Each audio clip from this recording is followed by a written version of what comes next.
Hey folks, this is Vince with Dad's Gaming Addiction, and today we're going to take a quick look at the game Phraze-It. Now it's important to note that Phraze-It is currently being funded through Kickstarter, meaning that everything that you see here is subject to change. Phraze-It is a game for 3 to 8 players, ages 10 and up, and the average play time is about 30 minutes. Basically, players are going to be trading off on the role as judge, and they'll be scoring other players based off of the categories that are drawn at the time and the dice that are rolled. Let's just take a quick moment to take a look at the components and how the game is played. Alright, and these are the basic components of the game, but rather than show you what each one looks like and how they act, I'm just going to go ahead and explain how a typical turn might play out, just so you can see how they all come together. Now at the start of a turn, one player will take on the role of a judge. The judge will go ahead and draw one of these category cards, and he or she will announce what's on it. In this case, it's a book title. The judge will go ahead and roll these 3 dice. Now, on these dice, you'll find consonants and vowels, and there's even a space here for wild. Now, once the dice are rolled, 3 letters will come up. In this case, how about just H, J, and Y? Now, the judge at that point can decide in what order they'll appear. And once the judge establishes the order of those 3 letters, the players will then go ahead and write those 3 initials down in that order under the Initial It column on their personal score pad. Now, at that point, the judge will go ahead and flip the timer, signaling that the turn has started.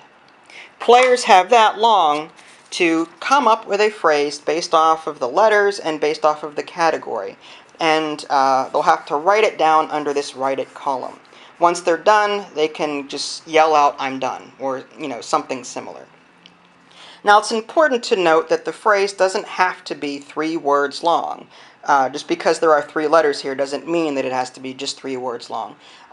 You can actually include some other letters. The game comes with this official little word list that lets players use smaller 1, 2, or 3 letter words to help the phrase make sense, like A or An or R, different things like that.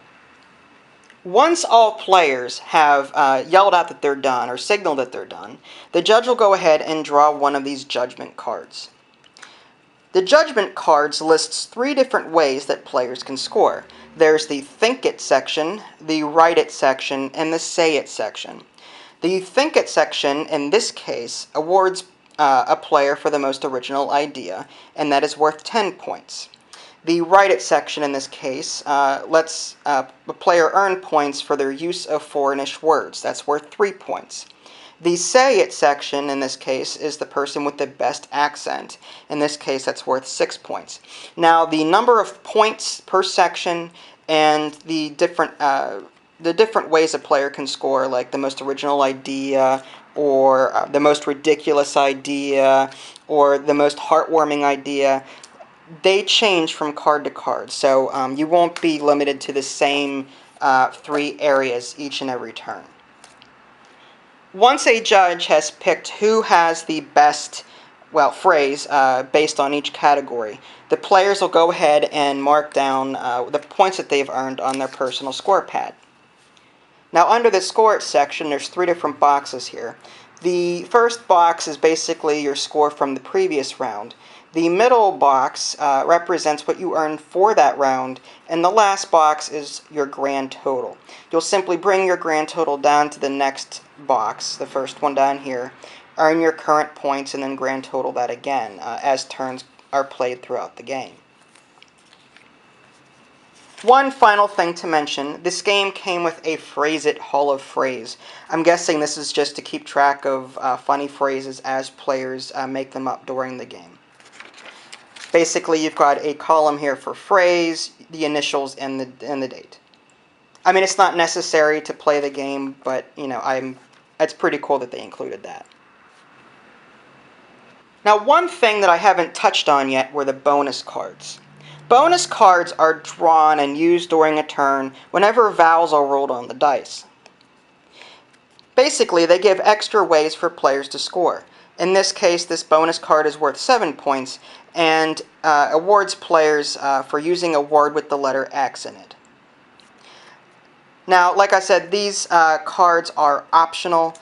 They don't have to be used. Family-friendly games, for example, with little kids, you can totally exclude these just like you can exclude the timer if you want to. The game is pretty flexible that way. But in an adult setting, these bonus cards do a pretty good job in mixing things up a bit. And basically, that's all there is to it. Players are just going to be taking turns as the judge until a number of rounds have been completed. Now, during the final round of the game, a bonus card is drawn each and every time, whether or not vowels were actually rolled on the dice. Also, there is a multiplier die, which I didn't seem to get with my review copy. But basically, that is rolled at the end of the turn during scoring, and players can potentially double or triple their point value. The person with the most points at the end of the game wins. And there you have it. That's just a very brief look at the game Phraze-It. I like what I'm seeing. I even like the fact that the insert trays slide in together like so. And that's how the game is put away. The bottom of the box is right here. Now again, I can't guarantee that this is how the final product will look, but I imagine that the design will be somewhat similar. From an educational standpoint, there's a lot to be said for this game. Basically, there's a large focus on vocabulary and spelling, and thinking quick on your feet. So between all those different things, it's a pretty fun game. You can check out the preview I wrote at www.dadsgamingaddiction.com, where you can simply click on the link in the below description. That'll take you there as well. Now, as mentioned before, this game is currently seeking funding through the Kickstarter process. So if you like what you see here and you want to support it, there's also a link in the below description. So feel free to click on that and check out the game. This is Vince. Thanks for watching, and I'll catch you next time.